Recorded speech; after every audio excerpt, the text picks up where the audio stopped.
আজকের গল্প শক্তি চট্টোপাধ্যায়ের সাধু দেবকুমারের আজব কাহিনী। চলুন শুরু করা যাক।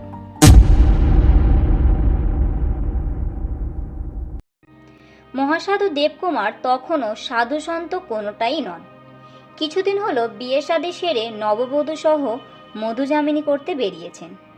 চাকরি বাকরি কিছুই করেন না, দাদা বৌদির হোটেলে সবলে আছেন। সবলে কথাটার পিছনে কিছু বলবান্য উপাখ্যানও আছে। 30-এর মধ্যে বয়স, বেশ স্বাস্থ্যবান চেহারা, পরকারী যুবা। সে কোনো ঝামেলায় মুহূর্ত নিয়ে সদা আগুয়ান। আখড়ায় ফি দিন কুস্তি লড়েন, ছোড়া খেলা লাঠি খেলা সবেতেই নাম্বার 1। এমনকি কয়েকবার মহাপুরুতাত্ত্ব মশালি দ্বারা সিংকে তো চিৎ করেছেন। জুনিয়র বক্সির পরপর 2বার চ্যাম্পিয়নও ছিলেন। তবে এগুলোর মধ্যে তো আর দোষের কিছু ছিল না। দোষ একটাই, তা হলো প্রতিদিন এক আত্মি ঘটনা বাঁধানো, আর সেই ঘটনাগুলোর নায়ক স্বয়ং দেবকুমার। এক ঘুষিতে কারো চেয়াল খুলে গেল, কারো আবার এক পাটি দাঁত খসে পড়ল টগর ফুলের মতো। প্রত্যেকটা খবর কানে আসতো আর দাদা বেধড়ক পেটাতেন। দেবকুমার মাথা নিচু করতে জানতেন। লোকটা খারাপ বা ওর এক কাট্টা হয়ে বুড়ো পুরুমশাইকে শেষ করে দিয়েছিলেন। তার দাদা বলল তাকে, হ্যাঁ, দেশের ভালো করার দায়িত্ব তোমাকে কে দিয়েছে? সমাজশাসক কে আমার রবিনহুড এলেন যে?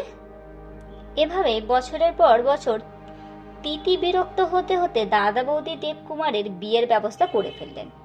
ভাবলেন হয়তো বদলে যাবে, হলোও তাই। ওদের প্রিসপোষণ সমূহ কার্যকর হলো। খাবে বাড়িতেই, তবে তোমার হাত খরচ আজ থেকে বন্ধ।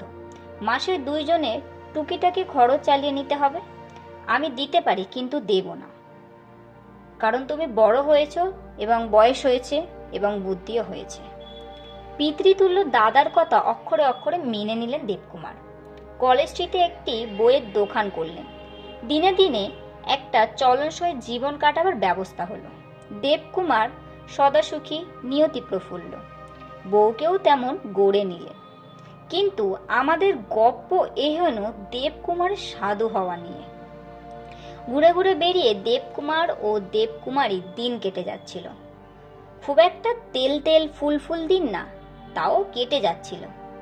দেবকুমারের তখন মাথা ভর্তি জটা, এক গাল কাপালিক দাড়ি, পরনে গেরুয়া রঙের ছাপানো কুর্তি আর লুঙ্গি, পায়ে খড়ম, হাতে একটা বেল কাদের সাদাটে লাঠি, পাড়ার টিলার ওঠার জন্যে।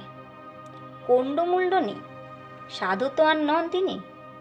দেবকুমারকে গুয়াহাটিতে এক বন্ধুর বাড়ি রেখে আগরতলায় এসেছেন। উঠেছেনও এক বন্ধুরই বাড়ি। কখনো পায়ে হেঁটে, কখনো বাসে ট্র্যাকে করে ঘুরে বেড়াচ্ছিলেন জলে জঙ্গলে মনের আনন্দে। সেই বন্ধু জিপ চড়ে গোটা এলাকা তোলপাড় করে দিচ্ছিলেন।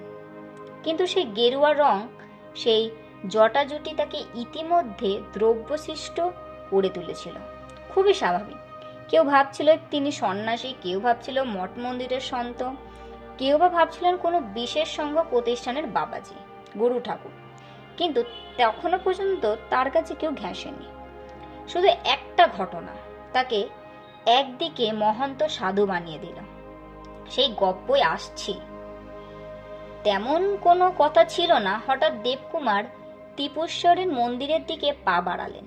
তখন ভরা দুপুর, রোদ্দুরের চাঁদি ফেটে যাচ্ছে। পায়ে সেই খড়ম, তেমনি গেরুয়া পরনে, হাতে লাঠিটি শুধু নেই, কাঁধে একটি আজলম্বিত কাঁধ ব্যাগ। দেবকুমার হেঁটে চলেছেন কেমন একটা ঘোরের মধ্যে। বন্ধু আজ 2 দিন যাবৎ কাজে বাইরে, সুতরাং একা দেবকুমার কি আর করেন, মন্দিরে দর্শনে চললেন।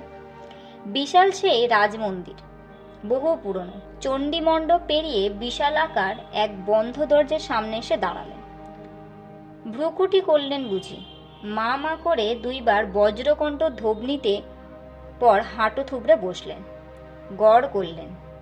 যখন উঠলেন তখন 2 চোখ জবা লাল, হয়তো রোদ্দুরে লেগে এই রক্তাক্ত ভাব। কিন্তু দেবকুমারের ভিতরে কি একটা অনাশাসিত তোলপাড় হতে থাকলো, যার মানে তিনি কখনো খুঁজে পাননি।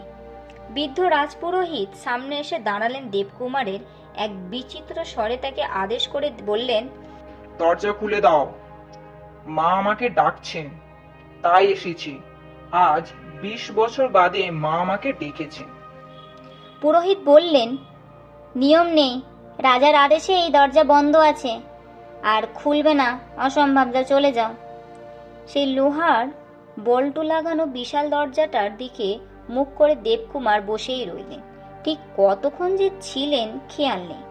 ইতিমধ্যে মন্দির চত্বরে যে 2-4 জন ছিলেন কৌতূহল বশবর্তী কাছাকাছি এসে দাঁড়িয়েছেন।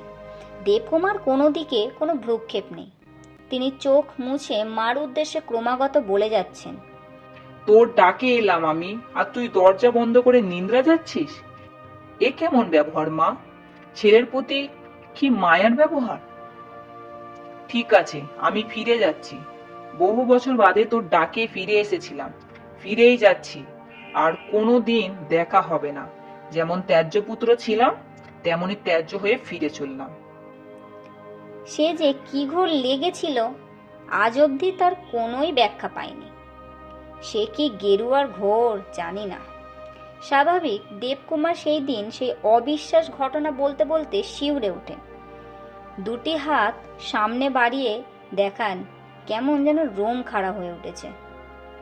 তারপর বড় বড় লোহা দুটো তালার ফাঁকে 2 লাইন খসখস করে লিখলেন, মা কি এমন পারে ছেলের প্রতি ব্যবহার করতে?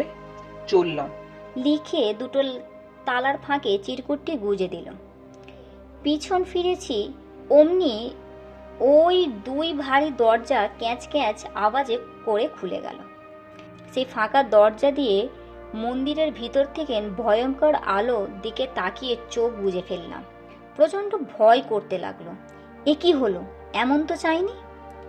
আর সঙ্গে সঙ্গে সেই ব্রাহ্মণ পূজারী আমার পায়ে লুটিয়ে পড়ে ক্ষমা চাইতে লাগলো। আমার অন্যায় হয়েছে, ঘাট হয়েছে, আমি তোমায় চিনতে পারিনি বাবা। উনি তো সন্ত্রস্ত। ওর সঙ্গে আশেপাশে যারাই ছিল সবাই পায়ে পড়ে গেল সঙ্গে সঙ্গে। এর এই প্রার্থনা ওর ওই শুনতে শুনতে কান ঝালাপালা হয়ে যাওয়ার খাপ। প্রত্যেককেই বড়া ভয় দিয়ে যেভাবে এসেছিলাম তার চেয়ে অন্যভাবে পালিয়ে বাঁচলাম। কিন্তু বাঁচে কি যায়? তখন তো ধরা পড়ে গিয়েছ। প্রায় সবাই পিছু নিয়েছে। অলৌকিক এক বাবার কথা গোটা শহরে আগুনের মতো ছড়িয়ে পড়েছে। আমার ওই বন্ধুর বাড়ি তখন বাবার আশ্রম। লাইন করে সবাই বিপদভোজন বাবার সামনে। আর আমারও মুগ্ধই আধব সমাধান বেরিয়ে আসছে। কি বলেছি কোনো খেয়াল নেই। এই করে 2 দিন কাটলো। আমার বন্ধু সপরিবারে এসেছে যখন গভীর রাতে আমার সামনে কোরজোড়ো বসলো। আর চেতনা ফিরল। বললুম, গোপেন্দু, কাল ভোরে ফ্লাইটে যাবার ব্যবস্থা করো, নইলে তোমাদের বাসে উঠব এবং আমারও গায়ের চামড়া গায়ে থাকবে না। ভক্তরা চামড়া খুলে নেবে আমার। আমরা সবিস্ময়ে জিজ্ঞাসা করি, ব্যাপার হলো কি করে? অবিশ্বাস্য। দেবকুমার হাসতে হাসতে বললেন, মনে হয় ঠিক মতো তালা লাগানো হয়নি। তালার ফাঁকে চিরকুট ঢোকাতে গিয়ে দরজায় চাপ পড়ে থাকবে হয়তো, তাই। ভোরবেলা জন্মার পর গেরুয়া ছেড়ে প্লেনে উঠলাম। আজকের গল্প এখানে শেষ। যদি আপনাদের আমাদের গল্প ভালো লাগে অবশ্যই কমেন্টে জানিয়ে দেবেন।